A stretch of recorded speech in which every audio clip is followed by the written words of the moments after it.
Ho ho boardies, welcome to Borderline Games. I'm Gareth and this is Ciconia When They Cry, episode 6.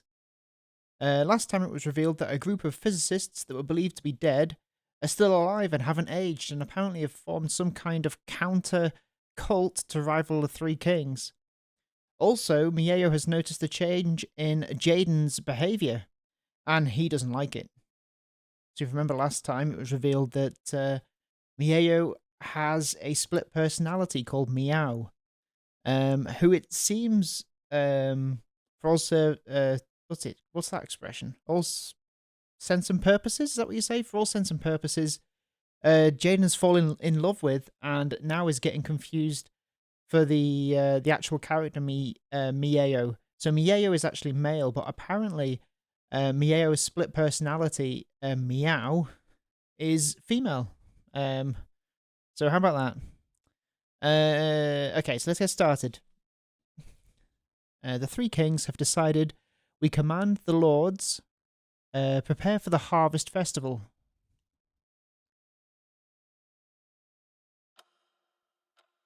There's that clock again. Don't know what it means, but it's ticking along.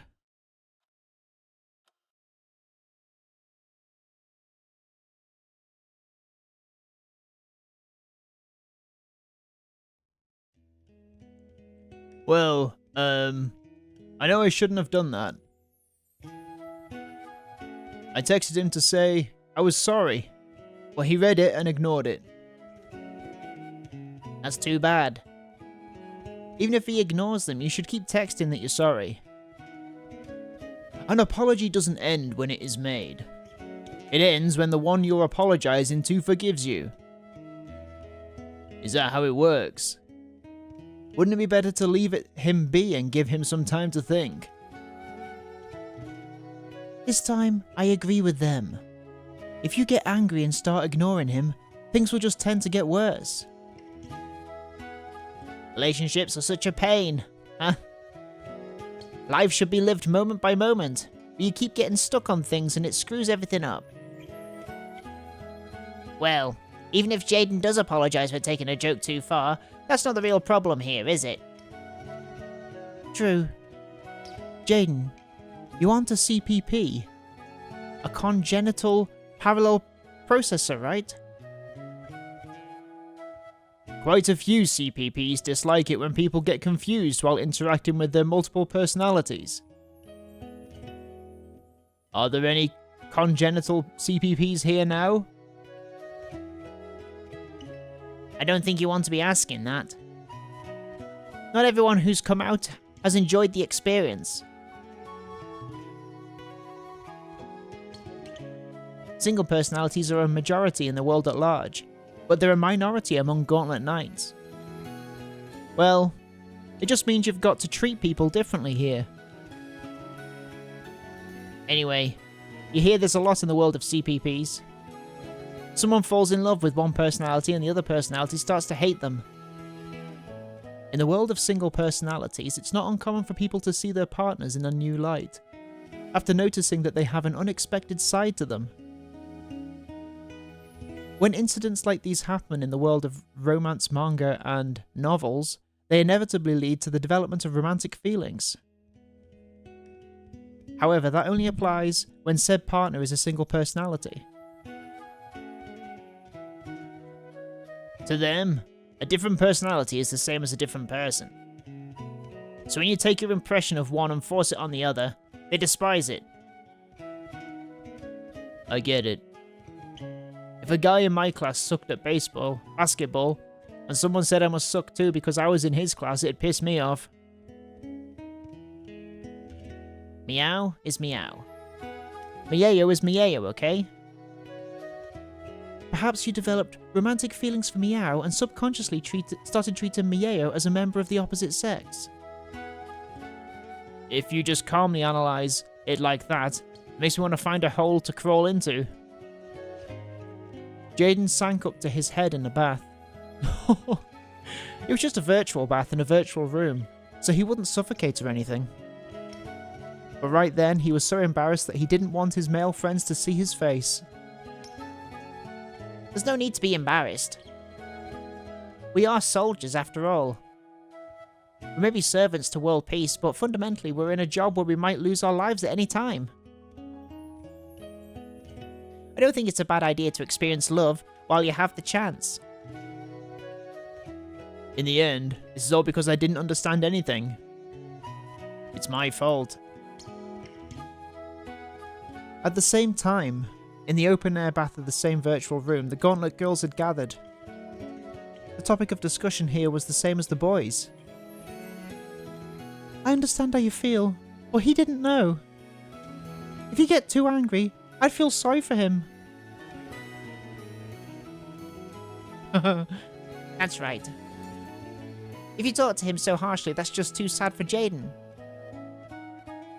The way his attitude suddenly changed was seriously creepy. We were partners, okay?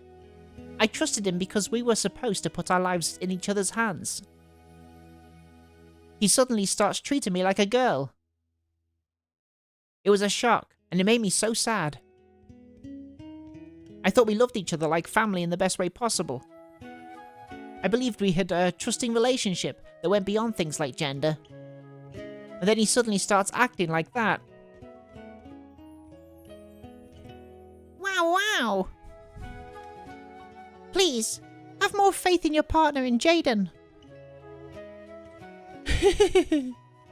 That's just the sort of creature boys are, suddenly changing when they realise someone's a girl. From now on, he might be like a fox staring down a hen house. No way! Wow. Meow is a girl, but Mieo isn't. This is clearly a case of identity confusion. A human rights violation. This is probably because he wasn't properly educated about CPPs. As long as CPPs continue to hide, instead of furthering understanding in the world at large, this sort of thing will continue to happen. That's all there is to it. But if they do come out, they simply take on social risk, without any benefits. I've ordered my attendants to make sure Jaden fully understands what's going on here. Now that he knows, if he ever does the same thing again, I'll see to it that he's properly punished. Hey, don't do something so ominous to Jaden. I'm sure Jaden will understand. Wow! It's not like I want him to understand me or anything. I was just so horrified. You're horrified that someone thinks of you as a woman. My, so now you're making statements that are prejudiced against women, huh? People only say Big Brother is thin, like a woman, because he doesn't exercise much. It's not like that. If I exercise and bulk up, then you'd be pissed because our body wouldn't look like a girl. I never said that. You're only thin because you don't exercise. But I'm short and my arms are short. So even if I finally started exercising, all the buff guys would just make fun of me and, See? You don't exercise because of your own reasons. Don't use me as an excuse for not doing it. I hate you, Big Brother. I can't believe this. What the hell? Damn it. You want to have a go? Punching yourself. Ow! Mieo's right and left arms started fighting and pinching their cheeks and pulling their hair like a single person pantomiming a fight. In other words, the source of their fight wasn't just identity confusion, it was Mieo's own inferiority complex about his body. Nice analysis. I can propose a perfect way to resolve this. Wait, what are you trying to say? We're both at fault here. This isn't Jaden's fault. It's all yours. Oh, wrong voice. All you had to do was stop saying things like that. Calm down and show him how to interact with CPPs. Stupid Big Brother.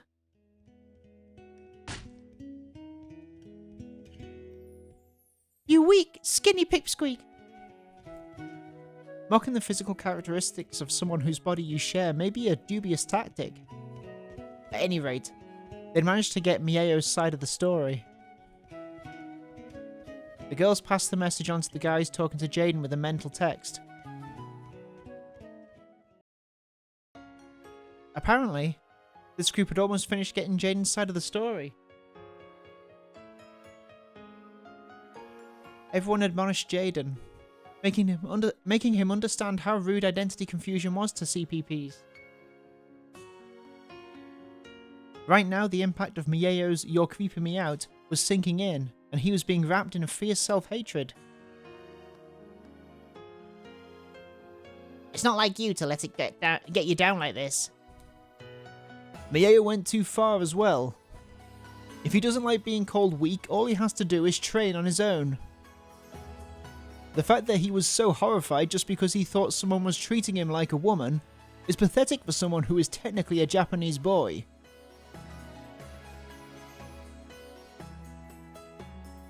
If he's so worried about his body, you should just train him up good at a gym or something.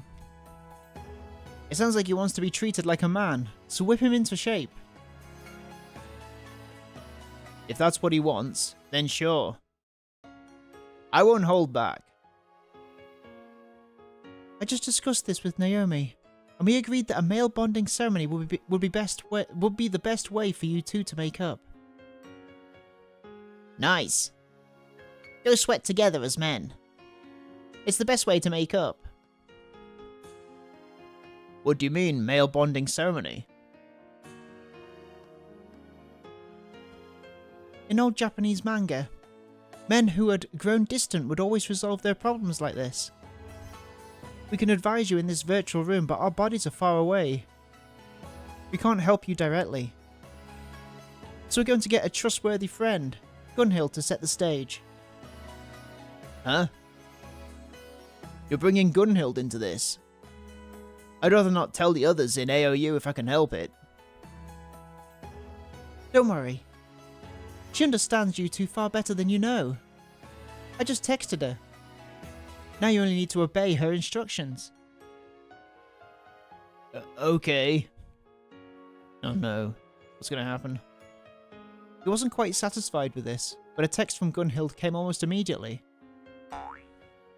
You've received a message, Poyo. This is Gunhild. I asked that Mieyo and Jaden gather here immediately. Gather where?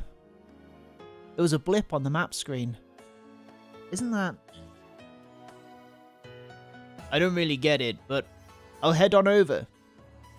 Everyone, thanks for hearing me out. Don't worry about it, young man. Life seems long, but it's shorter than you think. Enjoy your ignorant youth to the fullest. Jaden has exited the room. Poyo! A short while after Jaden left, the girls who had been listening to Mieyo and Meow joined them. This will probably get their feelings back on the right track. Cases that can't be healed with medicine really make your back ache. When friends make up, they become even better friends. Woo! I hope they do. Mieyo really does love his partner, doesn't he? I suppose it's that trust that lets them fight the way they do. I've known it ever since the Battle Standard Festival. When it comes to bonds of trust, we of Beio's squad are in no way inferior, Princess. Momotake, I guess you'll never give in on that point. Okay then. I'll leave too and look after the two ladies from Supana? They're both so serious. They'll suffocate if I don't tease them. We shall leave too. Come now, back to training. Our next mock enemy is AOU America's Atlantic Fleet. Whoa, Princess. That's a bit harsh. 5 seconds after we helped Jaden of AOU America sort out his personal issues. Come on. You just know those AOUs are training for an assault on the Atlantis Spirit Field. I'd guess the ABN's doing an assault on Algiers and COU's doing a mine blockade of the Mozambique Channel. My, I had no idea what you're talking about. Oh, pardon me while I go memorize the Maputo Central Harbour layout. We also undergo training using other factions as mock enemies. It's no surprise that the same thing happens in reverse. We're all doing it. Even though we're all comrades who love the sky, and even though we do this job for the sake of peace, we're still soldiers. Understanding why it's like that doesn't make it any less tough. The walls of peace are heavy. We all have to get stronger if we're going to support them from both sides. Of course. When two combatants raise their swords at each other, it's essentially that both sides have properly honed their skills. That sort of determination is essential both for military might and for comrade support in the walls of peace. Indeed. Remaining attentive and not slacking off in your training is the best way for warriors to show respect for each other. Correct. Nothing would humiliate me more than hearing that the COU wasn't even worth training against. Hey, that's enough talking about scary things. Whoa, whoa, whoa. In the It's a Wrap public bath, we all swore with Mayeo that we'd be friends. So stop saying scary stuff. Whoa, whoa, whoa, whoa. You're right. That public bath oath is the most important one we've made, and it binds everyone here together. For now, let's put aside affiliations and factions, and pray that our friends, Mayeo and Jaden, make up, okay? Yes. And let's be glad that we were able to help. Okay. Then we'll just head back to that mine-laying simulation in the whatever channel. See you later, everyone. That was a much longer conversation than it needed to be. One by one, they all vanished from the room. And then there were none, leaving the virtual room wrapped in silence except for the sound of the baths.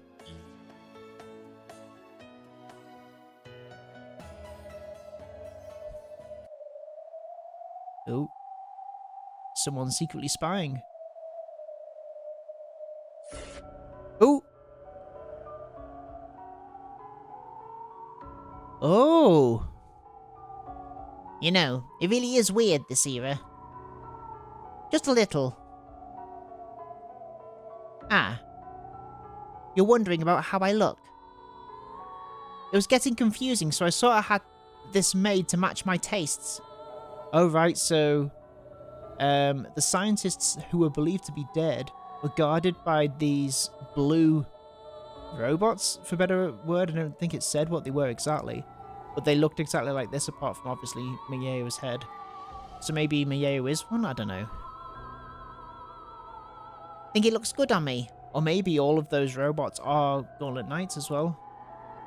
Well, I really couldn't care less what you think. All that matters is whether I like it or not. Still, this really is a strange era. After all, you're all soldiers, right? Isn't it your job to defeat your opponents in war? Even if you try to cover it up with all this talk about supporting the walls of peace together and being servants of international peace. Defeating enemies is a soldier's job. They probably all believe that even if war does break out, they'll be able to handle it. Neatly and beautifully, thanks to this sportsmanship. However, the cost of that foolishness will soon be paid at a higher price than you've ever imagined.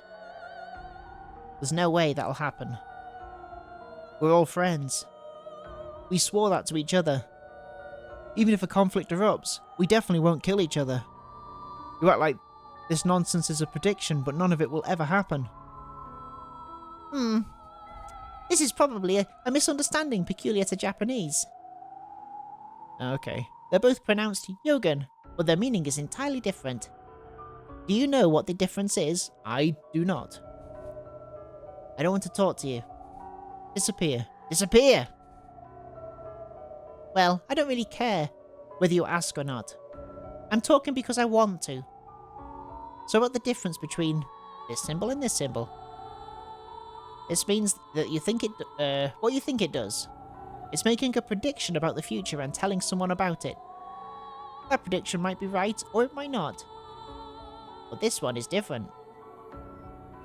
This one means prophecy.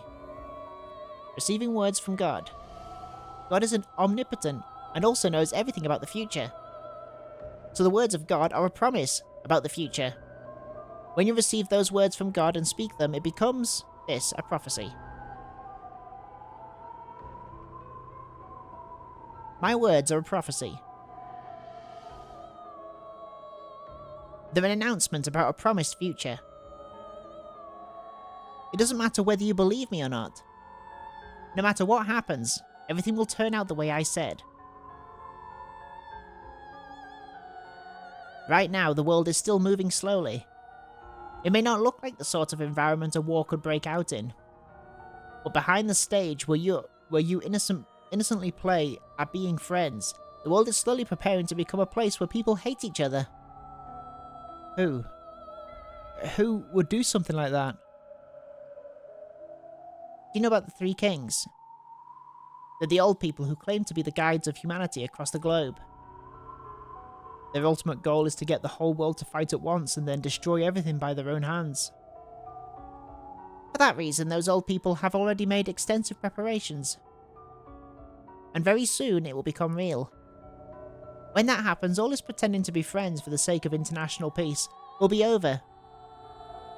All those people who look like they were giving advice about romance or something just now will be torn apart from each other in a bloody fight to the death. They'll experience anger and sadness, countless negative emotions, and pathetically kill each other. We won't. We definitely won't. We'll never kill each other. How the hell could we? Very, very soon, hell will come to this earth. I'll never believe in a hell like that. I'll prevent it. I'll put a stop to it. I'll avoid it. No matter what. I'll definitely avoid that hell, that fate. Oh. Listen, my adorable Mieo. Your highest priority goal is to stop this hell before it happens using any means necessary. The only way to succeed in that is to kill them. You must find them and kill them. Kill all the Gauntlet Knights. You may do whatever is necessary to accomplish that. No matter whom you have to kill, or what you have to break in, there's no need to hold back. Kill them. That's the only way to avoid that hell. Oh. Kill the Three Kings. Kill them.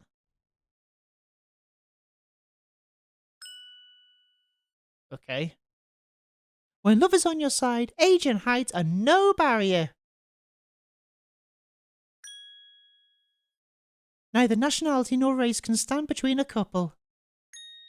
Even religion and gender can't tear apart two people who love each other. We'll support any kind of love. We're the ultimate cheerleaders for all couples in love. Yellow dots, shove it! Bring in the heat! We're here! So, where are they? Where are the AOU pretty boys who awaken to love between men? So did Mieo just disappear because these people entered the chat room or whatever this place is called? The bathroom. Now that we're here to support you, have no fear. Our 550mm torpedoes will burst through all barriers of love. Searching for target. Oh? Forget the target, there isn't anyone here at all. We never stand idle in a place lacking love. We're the Comet Girls. Yellow dot, shove it. Resuming search for love. Yellow dot, shove it. Bring in the heat. Leah, Fatma, and Stefania have left the room. Poyo! The number of participants in virtual room It's a Wrap public bath is now 0. Entering sleep mode.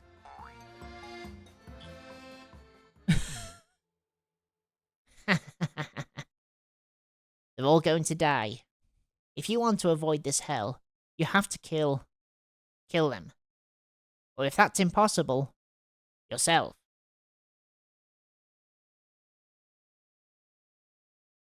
Okay. Boom, bang, crash. Hey, what's wrong, Mieo-chan? Is that all? Gonna go to bed like a little girl. Shut up! I'm a man! Thwack, thwack, bam, bam, bam. The two of them were in the training room, ring punching each other while wearing gloves and headgear. Apparently they'd been at it for a while. Both of them were covered in sweat. I see. Like Stan said, the best way for boys to restore their friendship is a good dash of fatigue and the release of their fighting instincts.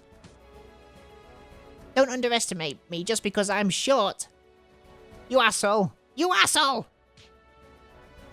Damn it, our gloves are too heavy. Isn't this too much of a handicap? If you start losing, are you gonna blame your gloves? Even your excuses are super genius class. Damn it, this tiny brat's so full of himself. Okay, I really will punch you. Beat the crap out of you.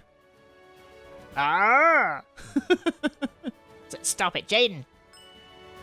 Huh? Meow? Oh, it was meow?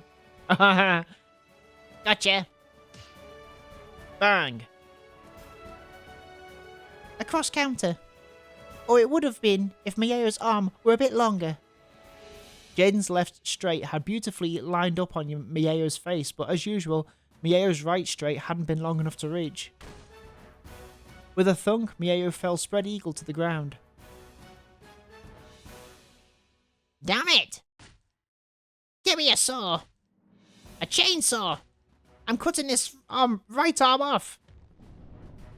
I'll turn it into a rocket fist! I'm not going to fall for that, Miao.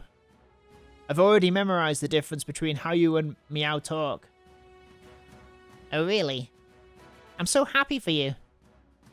Pix nose. If you're that worried about your flimsy body, I'll train you like they do in the Navy. Don't start crying, okay? And if Meow starts crying from the muscle pain, how are you going to take responsibility? I'll gently massage it until she gets better. But I won't do it for you, Meow. You can go rub indomithakin lotion on it all by your lonesome self. Whoa! Damn it. I'll train like hell. I'll definitely protect Meow from beasts like you. Jane's your partner, isn't he? How dare you call him a beast? There's no point treating this kind of dumbass like a human. How can you say that about the partner who's done so much for you? Stupid big brother, you dummy! Ah, ow, don't pinch me. Ow, ow, ow. Jaden, keep training big brother, okay? The truth is, he's feeling a bit relieved right now. And he's grateful. Sure, leave it to me. I dedicate this victory to you, Meow. Thanks. That's Japan for you. I never thought I'd see a romantic comic strip from the 20th century play out in real life. I'm jealous.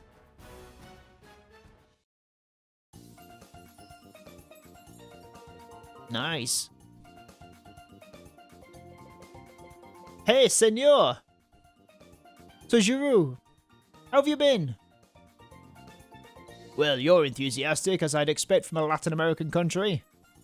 Someone might think we've been close friends for a decade. I didn't think I'd ever see you again alive!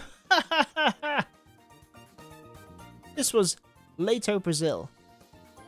In the A3W world, anyone picturing a resort would think of Latin America.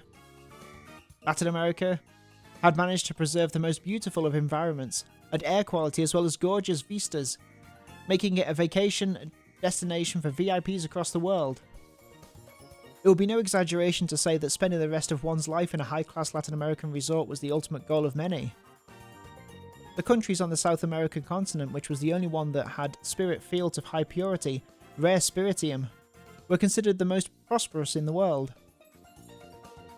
There are Paradise Nations, a fifth faction, which managed to maintain favourable relationships with all factions in a world where the other four factions were always quarrelling. Jesus, that's a hard sentence.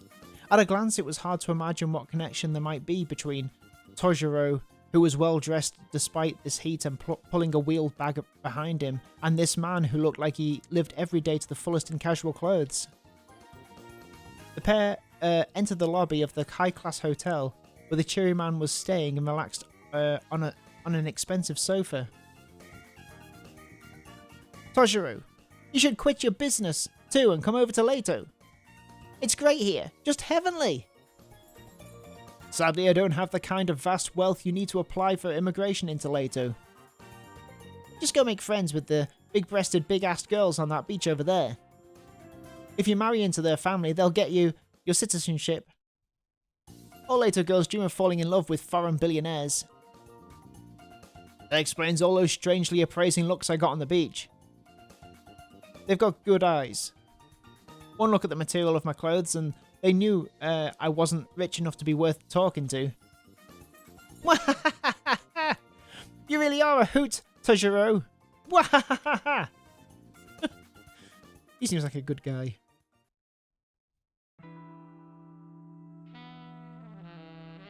The hotel bar was filled with relaxed Latin music that would satisfy the heart of any hard-boiled man.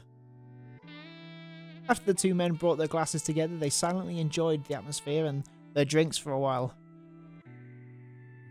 In an era where you could say things with your brain, it was customary to refrain from speaking anything but your orders in places where silence was treasured.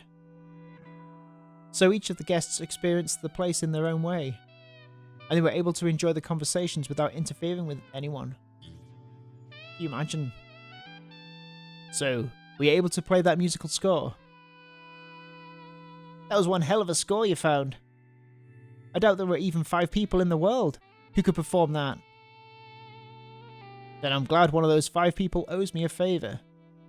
After all, a score is just a piece of paper, if no one can perform it. You've received 13 data items, Poyo. Still, where on earth did you find this? These are 8MS blueprints. Each one has an environmental 8MS blueprint maintained by nationality-supported businesses from various countries. Now showing a preview of 13 items, Poyo. So it seems. Only a few organisations manage 8MS blueprints. And they're all supposed to be government-supported and tightly controlled by their countries. How did you get these? Who knows? It's a business secret. 8MS, also called IMIS. Its official name was the 8 Million System. It was a system of environmental nanomachines developed by the Yaoyo Russo nanotech firm in B3W, Japan. The 8MS had self-replicated repeatedly, eventually filling the atmosphere all over the planet. This groundbreaking system was capable of doing all sorts of things when instructed. It was almost like an OS that had been installed into the environment itself. Its uses included communication, obviously, but also purification of the air and water, reduction of ultraviolet rays, medical applications, and eventually military applications as well. Its initial development had proceeded quickly, but scientists fearful of grey goo had kicked off a worldwide anti-nanomachine campaign, so it was kept from the light of day for a long time. However, when World War III ended, the world was faced with the prospect of imminent extinction. A nuclear winter had begun, starting the countdown to the world's end. While the political debate over its use was still ongoing, the 8MS had been distributed across the whole world, and it began purifying the atmosphere. As a result, the globe did not freeze over. The countless gods known as 8MS filled the air, raising the curtain on a new world. Just as oxygen and nitrogen had existed in the atmosphere, so too did 8MS now exist. Of course, it existed in all regions of the world, but it also existed as high as the stratosphere and as low as the bottom of the ocean.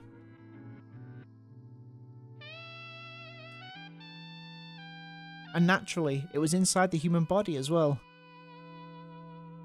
Some had worried that knowledge of strange nanomachines filling everything from the atmosphere to people's bodies would trigger humanity's nanomachine allergy once again. All A3W governments hid this fact, but some scientists eventually made it public. The masses, knowing that nanomachines had been put into their bodies without their knowledge, and fearing that some sort of accident or malicious act might lead to tragedy, flew into a panic. For several decades, it was used as a magic word by certain kinds of paranoids, conspiracy theorists, and newscasters, one that was used to explain all sorts of unpleasant unknown things. However, 100 years had passed since then without anything major happening. The generation afflicted by nanomachine allergies came and went. Nanomachines infected the entire planet, and the phobia of grey goo turning everything else into nanomachines was now viewed as a complete joke. It was just like in the 20th century, when some people thought that letting off an H-bomb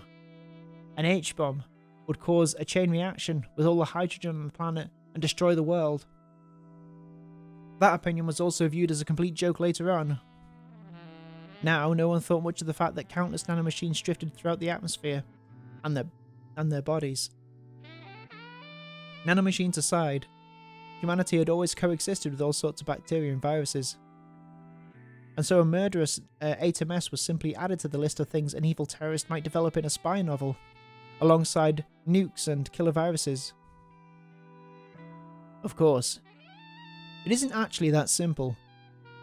In the first place, developing ATMS requires cutting-edge research facilities and human resources as well as a massive budget. Only the major countries from each faction are capable of that. And it's managed by the IPMA, and all countries observing each other's work. You couldn't possibly develop a malicious ATMS. Well, that's true enough. Still, if that's the case, what on earth was he thinking? The guy who got his hands on this heavily compressed file. Maybe he's a super hacker who somehow thought he could sell it for money. So he's both a super genius who can get into the super secure ATMS management servers and a total moron who actually thinks he can make a profit off of it. Several ATMS blueprints were shared between ATMS research facilities across all the world's factions under the management of the IPMA. So pre-existing ATMS blueprints were something all factions already had. Even if this hacker had retrieved it, so some terrorists could start developing a malicious ATMS, they wouldn't be able to get their hands on the facilities or human resources necessary. Jesus Christ, Gareth. On the facilities or human resources necessary for such development, making the whole thing pointless. Though the blueprints were managed quite carefully, they weren't worth any money. It was like stealing semiconductor techniques that had already been patented. Those were already public knowledge in the semiconductor industry, and even if someone outside the industry found blueprints for those techniques, it wouldn't do them any good, at home or at the dinner table. I wonder what the guy who stole this was thinking. Well, this is just a theory of mine, but one of the blueprints is called Artemis. A water purification ATMS. That was a registered trademark of ACR South Africa's state-managed ATMS program. There's also Sistema Cura, Pal 1.02, and Ainsijam. Those are air purification ATMS from Leto, Argentina, COU Singapore, and COU Saudi Arabia. There was a lot more, but they were all ATMS blueprint related to atmospheric improvement. In other words, some mysterious terrorist wants to take advantage of that to create some kind of environment-destroying ATMS. And then they'll use that to launch a massive attack on the world's food-producing regions, triggering a world panic. Nice. Forsyth would have loved this stuff. Water and air, who's Forsyth, are essential to human life. If we lose those, we're screwed. I bet the terrorists are jealous of Leto's beautiful paradise and are planning to destroy it. But you're still talking about a dream, right? Every lab on Earth is under close observation. There doesn't exist an institution anywhere that could develop something like an environment-destroying ATMS. Maybe. But you know what, Toujirou? Even if it was impossible for every lab on Earth, a secret lab beneath the Earth might be a different story, right? Huh? What are you talking about? My Kazuna translates your Portuguese weird sometimes. Ah, I'm so sorry, Toujirou. Looks like my next appointment has arrived. Mind if I include the bill from here as part of my fee? That explains why you were going for the expensive stuff. Obrigado. Até logo. The cheery man left the bar with the same cheeriness he'd had when he'd first appeared. Now that the energetic man was gone, Toujirou was finally able to slowly soak in the bar's atmosphere.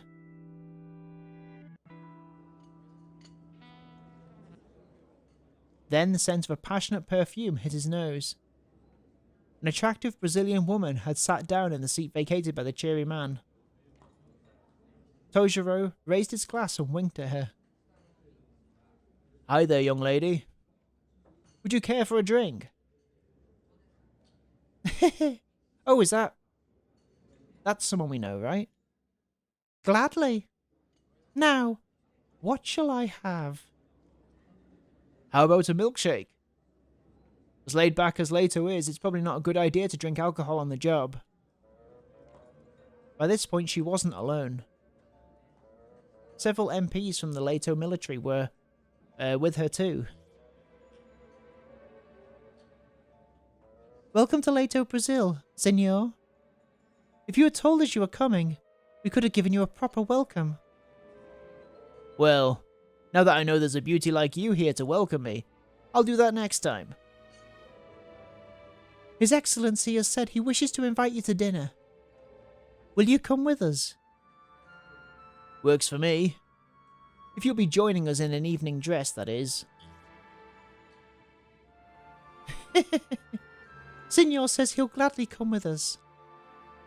Sergeant, take his baggage and see if any of his luggage has arrived at the room he was supposed to be in. Same thing. Nice. Just what I'd expected from a resort country. The service here is great. Toujirou set his empty glass on the counter and calmly stood up. The MPs walked right next to him, on either side. Ooh, interesting.